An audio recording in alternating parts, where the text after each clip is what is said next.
You want to do some solo gaming, but you're not quite sure what you need to get started or even how to do it. The whole thing just feels and sounds a little awkward to you. How could you possibly do this with no GM to keep you in line? Well, we're going to talk about how you're going to get started today. Let's go!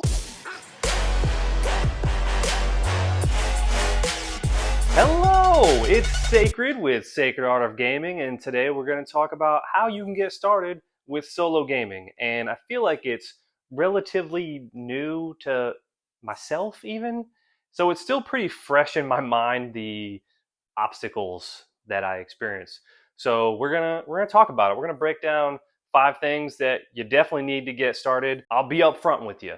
You really don't need much. These are kind of things that are like more helpful than anything else. But let's get right into it. First, I just want to say that there's probably 3 reasons someone is considering playing something solo. One reason might be to learn a TTRPG just kind of on their own before they jump into a game with somebody else, just so this way they can kind of take their time and be more comfortable with the rules. Second reason might be that getting a group for whatever reason is just more difficult.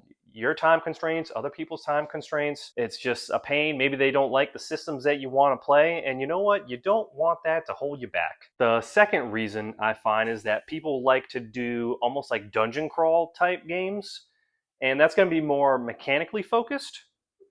It can almost feel a little bit like a board game. Third reason, and probably my reason, is for like character development. This is all assuming that for whatever reason you're unable to do this with a group, whether you don't want to, you don't have the time, schedules don't line up, whatever the case may be. But character development, you just love the idea of taking a character or a story or a world and just really fleshing that out at your own pace. And I don't blame you, because that is my jam. All right, so let's get into the 5 things here. The first thing that you're going to need is going to be rules and or systems. That may sound slightly daunting. Keep in mind, the rules are more like guidelines anyways, depending on what type of game you're playing, right? So if you're doing more of the dungeon crawl type, the rules are going to be more important, and you really kind of want to hold yourself to like, hey, did I win or did I fail? How much did I win or fail by? How much loot did I get, etc.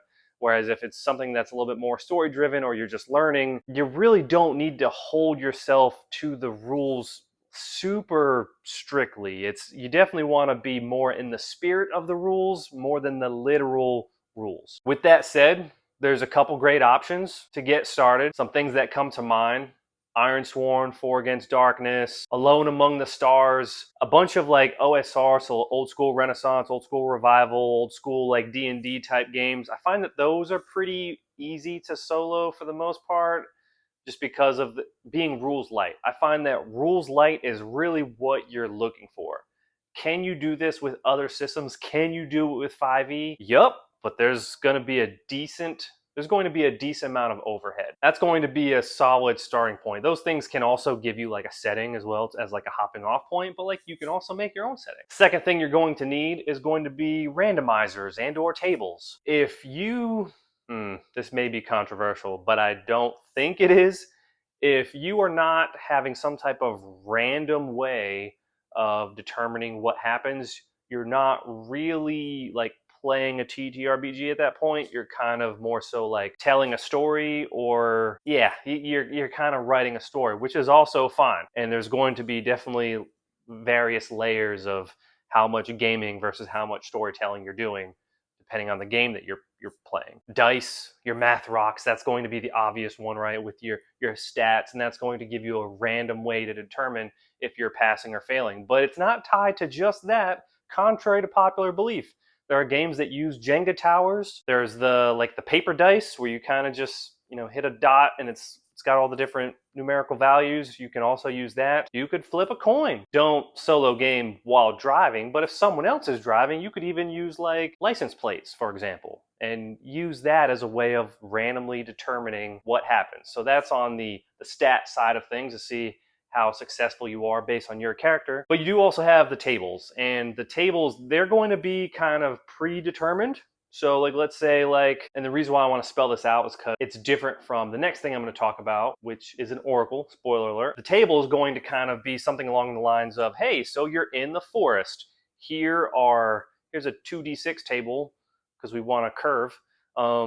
Of things that you'll find in the forest. Okay, you roll the dice, and specific to the forest, okay, we find wolves. You run into wolves, or you find a chest, or whatever. It's very literal with the tables, and like loot tables, enemy tables, dungeon tables, the type of dungeon tile that you're using. You can have tables for almost anything, and tables and oracles are probably the most important thing when you're solo gaming, because that's going to take the responsibility off of not having a GM and give you some random stuff to work with, because you need something to bounce your ideas off of and get ideas back from, and that's you're going to get them from your tables and your oracles. So then you also have the oracles, which in my opinion, this might be the most important part because it's directly feeding you back an input, but it's not a direct input. It's kind of a vague input.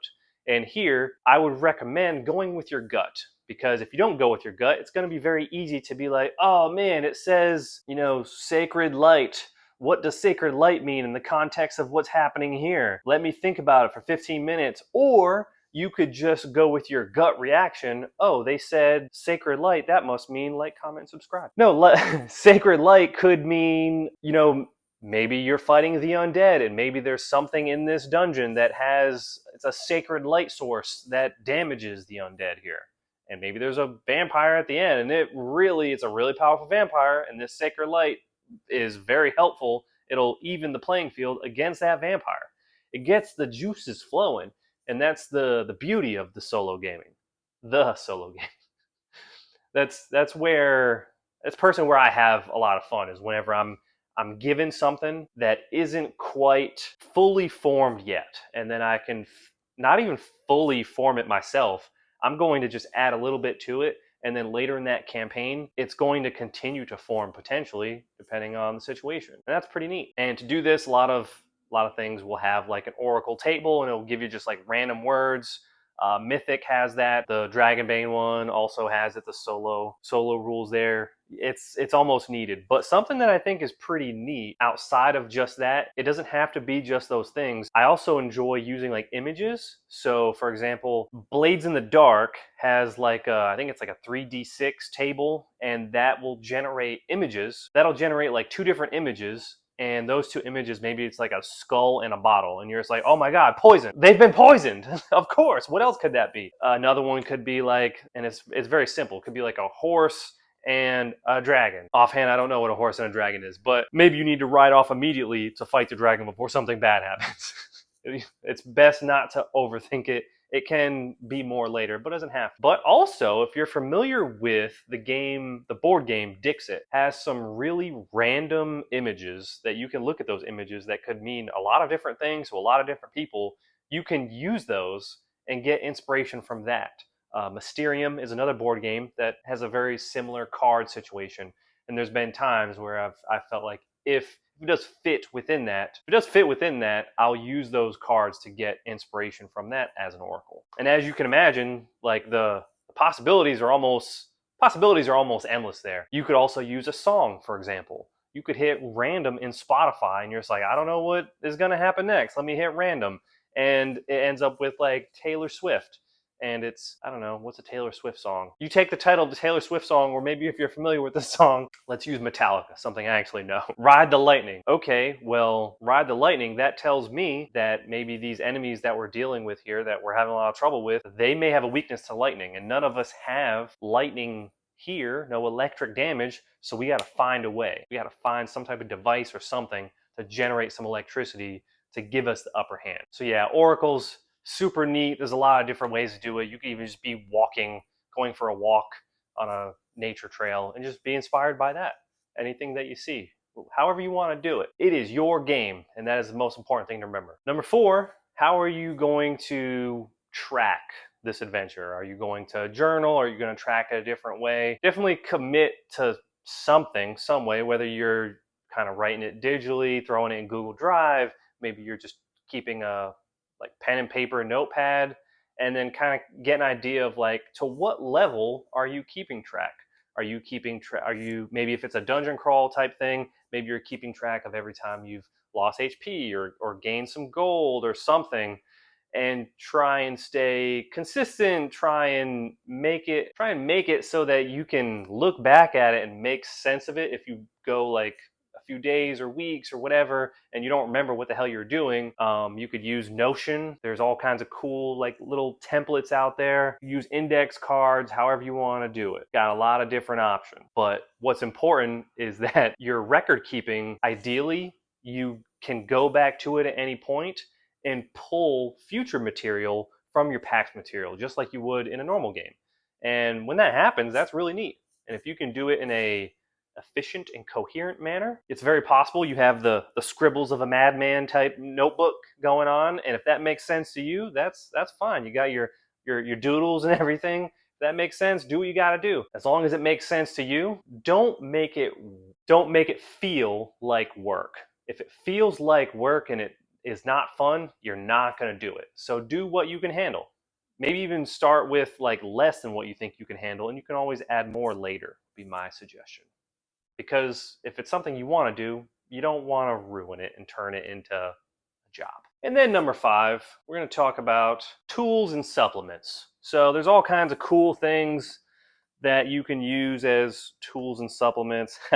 I guess I should have used this earlier. I hold on to this random Dark Souls book because sometimes I just get inspired by random images in there that are just dark and cool. But some really popular ones that a lot of people enjoy, the Perilous Wilds. So if you're going to be doing a lot of overland travel, you're doing like a Forbidden Lands type situation, or even Dragonbane, this could be a nice little addition to it, but you don't need it. Definitely don't take on too much, but there's other things that you can use. You don't need these, for being honest. You don't need them. If you want a little extra something to flesh out aspects of your game, this could help you with overland travel. Books like Return of the Lazy Dungeon Master. Books like Return of the Lazy Dungeon Master. This is definitely applicable to solo. It's not solo directly, but there's a lot of concepts in here that I think are very helpful.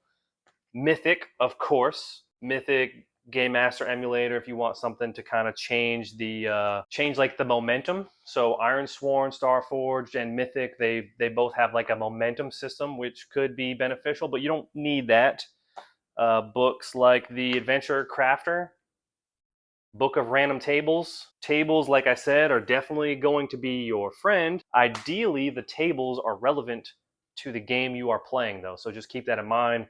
If you're using something that doesn't really work for what you're trying to do, just remember to try and reel it in, maybe modify it, change it. You want to minimize the amount of work that you're putting on yourself. There's also tools that you can use, like digitally, Game Master's Apprentice, that comes to mind. Also, is it Board Game Geek? She has a excellent I'd be remiss if I did not mention that. That'll definitely get you into the mindset. And then your bonus tip. It is super important. This actually may be the most important thing, and I'm putting it as a bonus tip. You need to have fun. You need to have fun and just embrace it. Don't make it work. Don't make it feel like work. And don't make it more than it really needs to be. If you're the kind of person that wants to do like an intense dungeon crawl and you want to use Pathfinder, go for it. If that's what makes you happy, for sure. But if there's aspects of that game or other games that you're using and it's just not working for you, feel free to use something a little different or simplified. Like those yes-no tables, those come up very, very regularly. Yes, no, extreme yes. If you don't like that, don't use it. If you don't like the oracles, don't use it. If there's just a gut reaction that you have for something, use that. You should be using your imagination and your creativity, and this is a great time to exercise bringing back that like childhood creativity.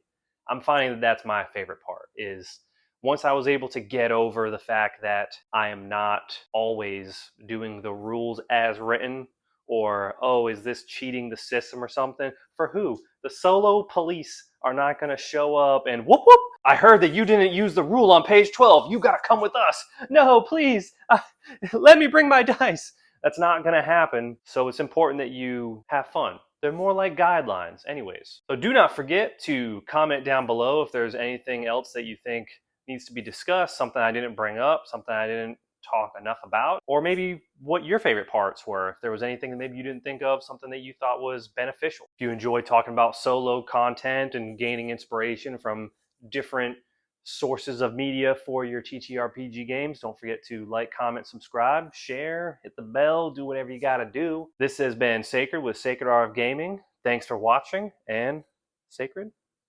out.